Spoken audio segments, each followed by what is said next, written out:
You are listening to The Clarity Talk.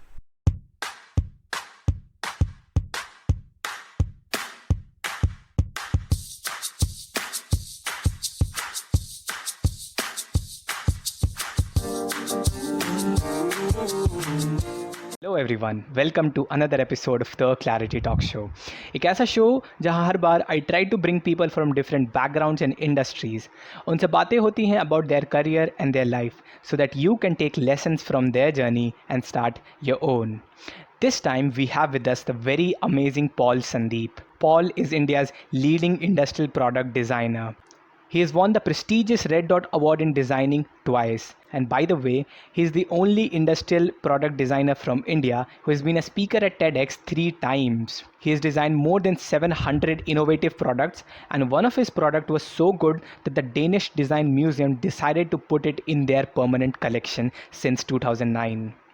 Paul is definitely a designing genius. इस episode में मैंने Paul से discuss किया about his experience as a product designer and how he started. We talked about certain designing concepts, ideas and his contributions towards the field. He shares his approach towards designing, and last May he has some valuable tips for young people. So if you're a design student or someone interested into designing, you should definitely watch this episode till the end. Trust me when I say this, I was thrilled to have this conversation with Paul. Paul is such an amazing person, and his approach towards life and designing is so unique that I know you will definitely enjoy listening to him. So without further ado, let's get right into the conversation.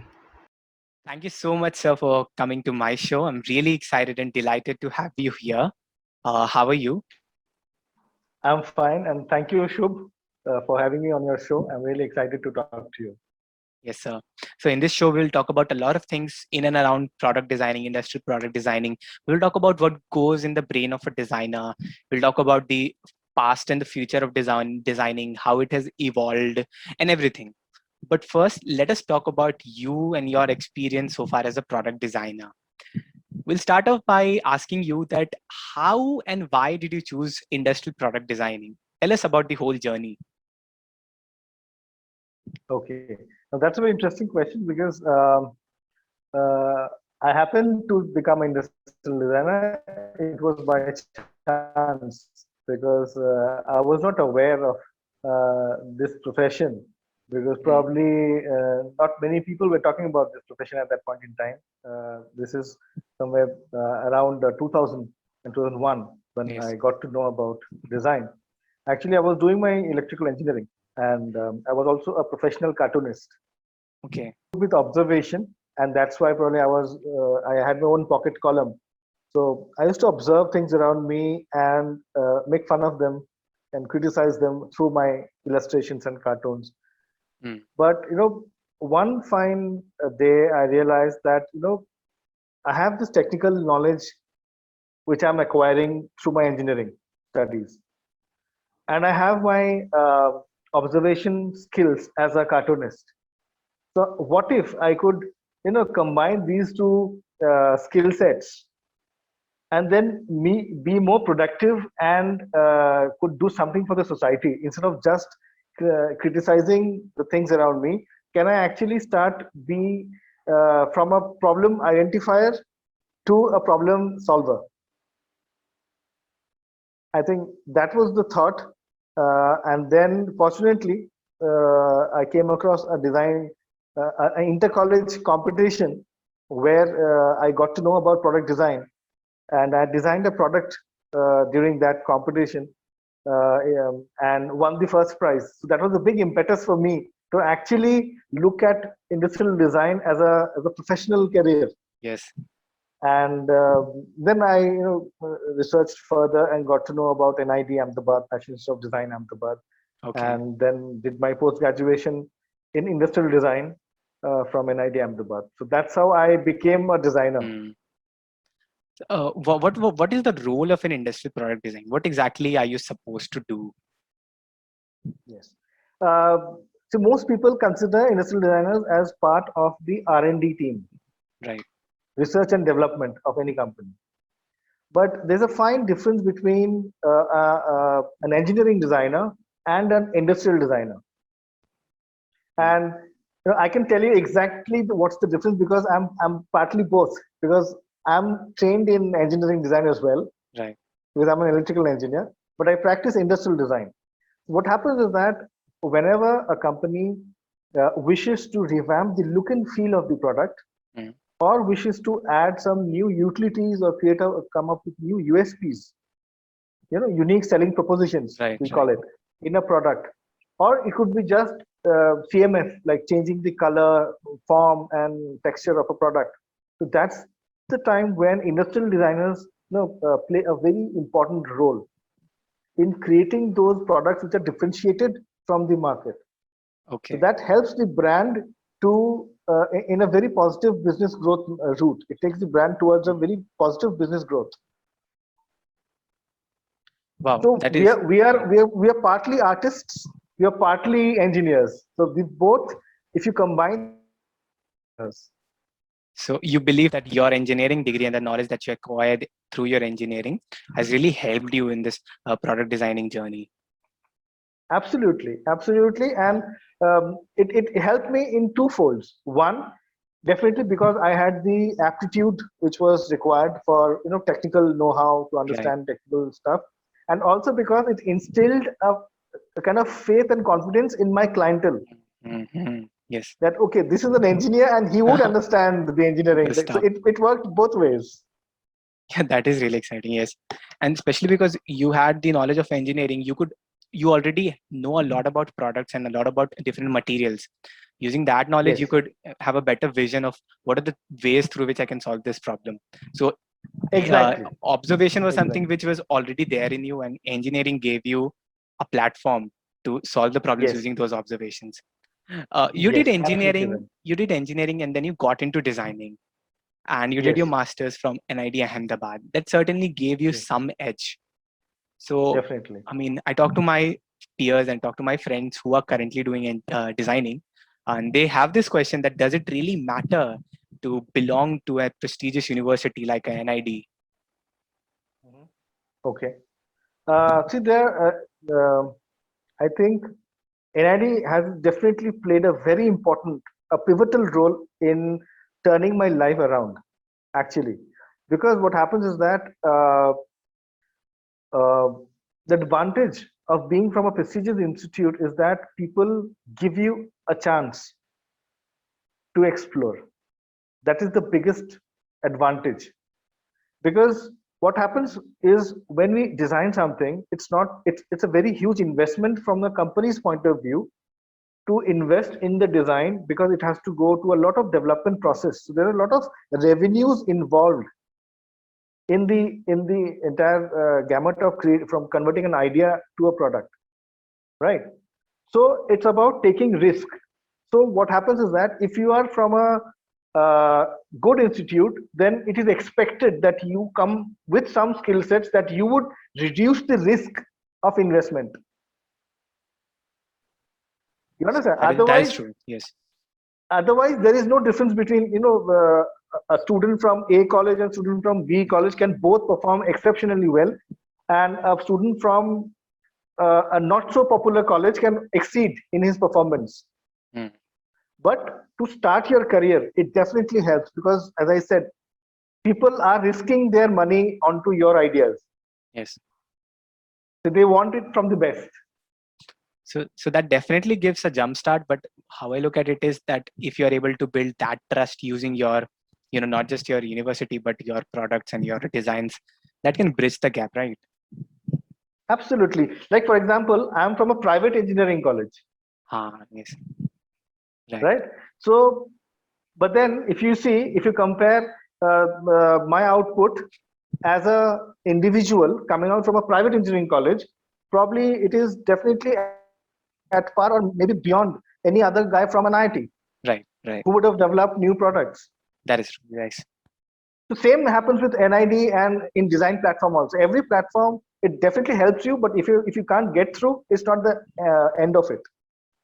Okay. Okay. That was really insightful. So let's steer this conversation towards product designing. I want you to share with the listeners that what goes in the brain of a product designer. Like, how do you guys approach a problem?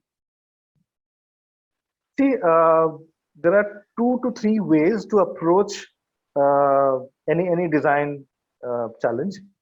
One is when we are trying to identify a new opportunity to create a product. Maybe a product does not exist in that space altogether, right? So this is one way of approaching it. Second, as I said, which is a regular requirement from the industry, which is to improve upon the performance, improve on the aesthetics of the product, right?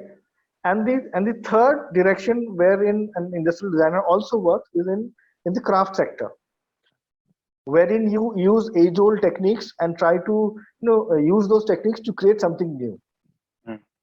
Right. Now I'll share an example where you'll understand how an industrial designer can actually add value. We call it multi-functionality, right? Now, for example, let's take this example of a regular spike guard, right? Yes, yes. So this actually opens up. Oh, wow. Oh, so Okay. okay. Oh, wow.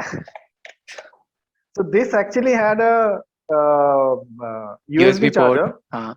So this is basically your USB charger for your cell phone or any other accessory. And this is actually your spike guard. But what I've done is I've combined both the utilities. And now you have both the utilities in one product. This is what you also did with that utility box beneath the refrigerators, right? Yes. Yes. That is Absolutely right. Yeah, that was really innovative. I want you to talk about that. You take two different applications and you bring them together and you create a new product solution altogether. Wow. Okay, now I'll share another example which is stemming from observation. Okay, now if you look at any multi-plug, which is straight on the top, front, and flat, yes, a problem which we normally face is that the 2-pin plug would fall off due to gravity. Yes. The 2-pin one becomes loose and fall off, right? So what I did was very simple. I added an angle of 40 degrees. Wow. And suddenly the 2-pin plug then sits properly and it doesn't fall off. You talk about harnessing the power of gravity, which is earlier the problem. Exactly. You know, and this has become one of the best sellers on Amazon. Right. I've seen that product so many times and I did not know that this product was designed by an Indian industrial designer.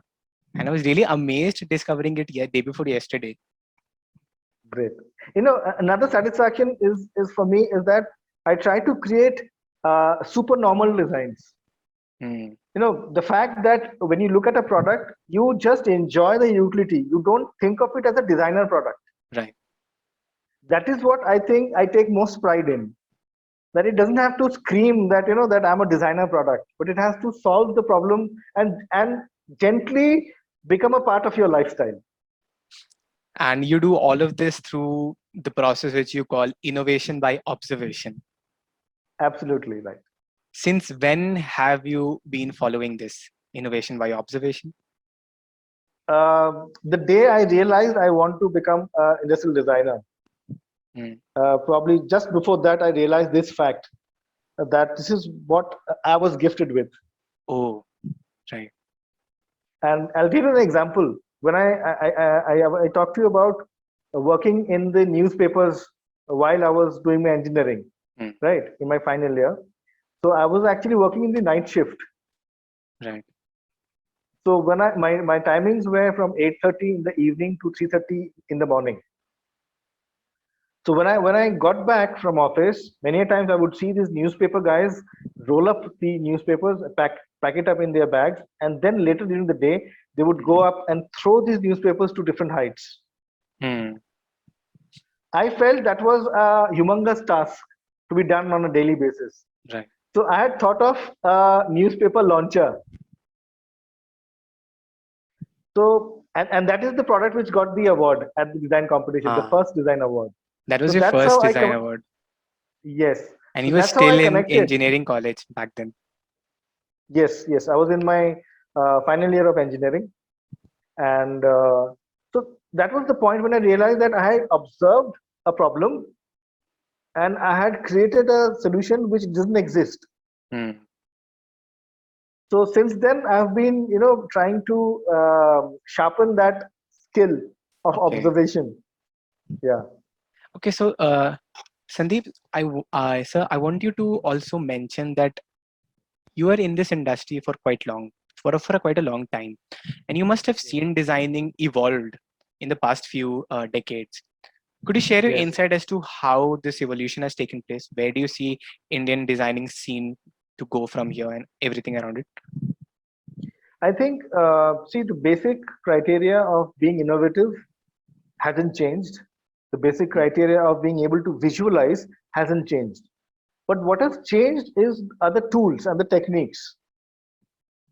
Like when I was in design school, we were taught to create hand renders through markers, mm, right? But these days, kids use digital techniques. ah, We draw on Wacom, but back then we used to draw on paper. mm, I still draw on paper, okay. right?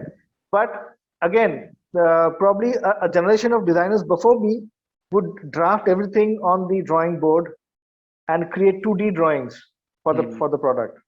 But these days we don't create 2D drawings. We straight away create the 3D data. okay. So the So there's a lot approach of techniques. The approach is same, but the approach is same. techniques Techniques have the changed. techniques have evolved, and yes, and slowly moving towards artificial intelligence, helping aiding designers to create objects. I think that's the new era we are entering Mm, into, which is challenging the creativity. okay. But I strongly feel, creative intelligence will win over artificial intelligence. Wow, that is amazing. I mean, I want you to talk more about artificial intelligence and the automation which is coming in almost every field. And I had Yes. this concern. I was reading about it, and I had this concern that to some extent there are different artificial intelligence tools which can actually give you solutions to many of your problems. In Yes. this landscape, what do you think is the role of a product designer? See, the role of a product designer in this particular landscape is creating that emotional connect. Oh wow, yes, yes, yes. I'll tell you something. Do you know what's the difference between motion and life? Motion could be inanimate, but life has to have soul and life. Exactly, exactly. And I'll give you a very small example. Like, for example, if my finger were a robot and Hmm. if it has to move like this, only this part will move. But in life, only this part is not moving. There are a lot of things along with it which is moving, Yes, yes, yes. which in the animation industry is called rigging. Rigging. Wow. So it connects one movement with multiple other movements to make it look like life. Okay. Right. So that's why I'm saying that artificial intelligence will always be a step behind creative intelligence. So you still have to be imaginative. Hmm. You can create a solution, but whether the solution creates that wow factor or not will still have to have require a human touch. That's your take on artificial intelligence. That no matter Yes. how Yes. advanced we get, to get that human Yes. touch, you need uh, Yes. you know art, artists and product designers. Create creative intelligence. Creative intelligence. Okay. Yes. Sir, so I also want to talk about that. What do you think? How much demand is there for a product designer? And this question is from a completely employment perspective. If there is someone listening to this podcast right now and thinking of joining product designing as a career, what do you think the market has for them? See, in fact, while in design school, most of us are kind of nudged towards becoming entrepreneurs. But nonetheless, there are a lot of opportunities these days. In fact, I myself have worked with LG Electronics, which gave me a lot of good exposure working with MNCs. So I think, as I mentioned, designers in the previous generation probably had to become entrepreneurs because there was no other employment source. But in my generation and the coming, I think there is a lot of scope in the corporate sector for companies having actually in-house design teams. So definitely the requirement for industrial designers is on the rise. And but nonetheless, entrepreneurship has its own charm. So and most designers tend to become entrepreneurs. Mm. So that's what I can say. But there's a growing demand of designers in the trade. You have your own studio. Yes. When did you decide to start your own studio? I always wanted to. I was waiting for the right time and the right amount of momentum. I waited for 10 years while I was working with LG Electronics, honing my skills and building my portfolio. Okay. And then I started off my own. Okay. So did you face, what are the challenges you faced when you were starting off your own studio? No, well, I would say I didn't face any such challenge because it was very well planned. Hmm. That I have to build a certain reputation in the trade and then come out as a service provider. Hmm. So while I was working with LG Electronics, I had created some of the best sellers in the trade. Like for example, the washing machine, the top loading washing machine for LG Electronics was designed by me in 2006. We sold for more than I think 14 years. They were selling Hmm. only that specific model. So I had created good enough, I'd say, products in my portfolio which kind of build my credibility. And I always try to create a pull factor rather than trying to push myself into the trade and trying to offer my services. I've always tried to create a pull factor where people feel that okay, this guy is there who can do some good work for us, and then they would approach me. So that has been my way of working. You seem to be a giant in the product designing industry, especially in India. And with all your experience and with all your insights, I want you to help young designers understand whether they have a knack for designing or not.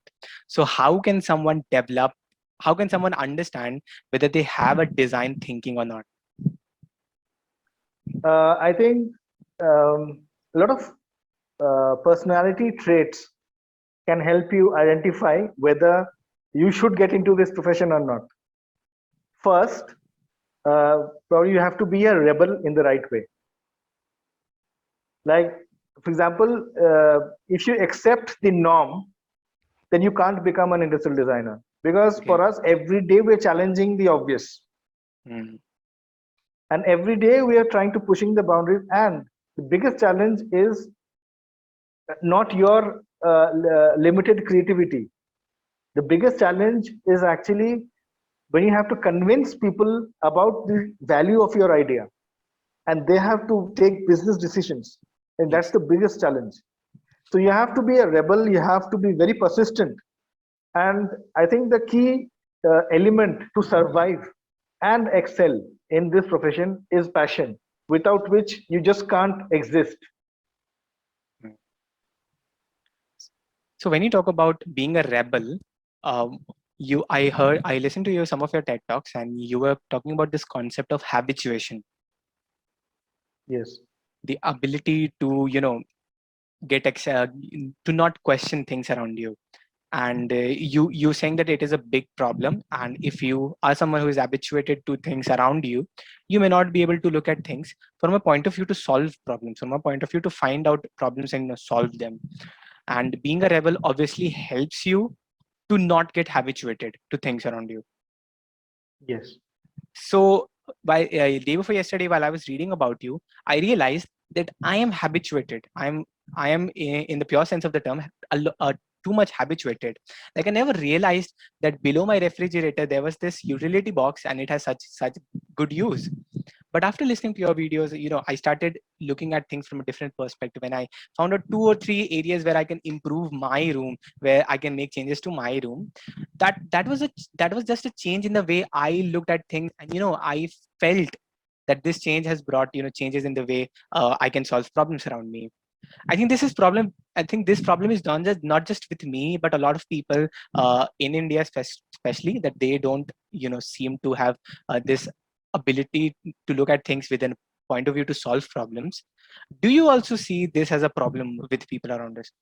I think, first of all, I'm very glad to know that you've identified this element and you could see the change in yourself. I think, apart from design and all of it, I've been constantly very, uh, active about design awareness, and I try to bring in this change in people And I believe that it's not only the industrial designers who have the onus to change for good.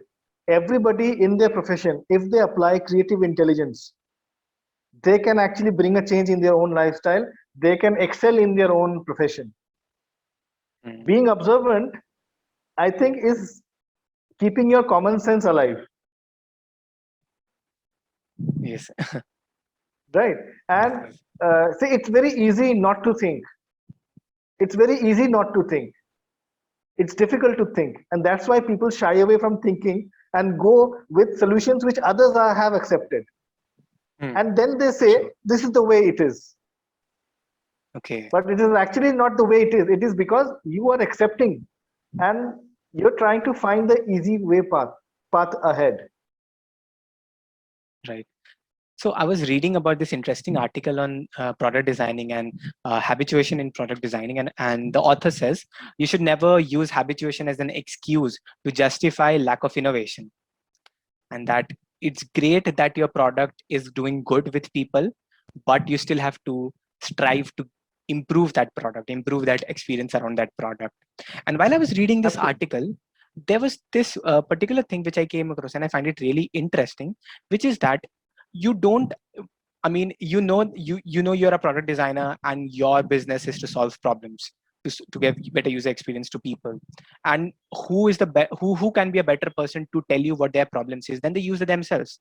But the thing is, you don't go forward and ask users about their problems because they have this user bias. They don't really understand the problems.